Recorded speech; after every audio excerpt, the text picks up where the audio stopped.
नाज़रीन, अवामी न्यूज़ में ख़बरनि जो सिलसिलो जारी है। इन वक्त असीं तव्हांखे हिकु अहम ख़बर ॾींदा हलूं त सरदार तीफ़ो ख़ान खे अमन अवार्ड ॾियण ते शहीद DSP राव शफ़ी जे पुट जो एहतजाज सुप्रीम कोर्ट खे ख़त लिखी छॾियो है।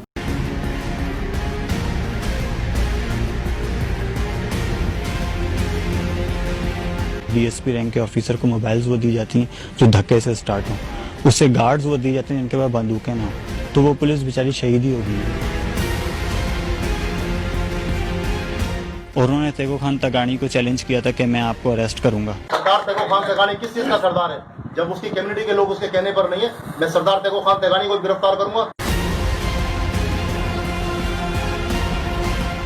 अगर पुलिस बदला नहीं लेगी तो हम फिर अपना प्लेटफॉर्म यूज करेंगे। खुर्शीद शाह है, नुमान शेख है, अरसलान शेख है, किसी ने भी हमारे घर आके हमारे सर पे हाथ नहीं रखा, अपना बड़कपन नहीं देखा। क्या मेरे अभी उस शहर के बेटे नहीं थे?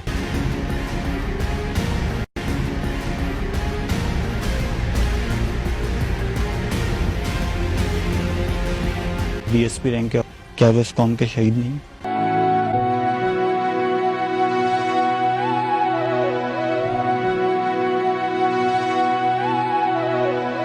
वधीक ख़बरनि ऐं तफ़सील जे लाइ विज़िट कयो असांजी वेबसाइट awamiNewsHD.com ऐं ॾिसंदा रहो अवामी न्यूज़ HD।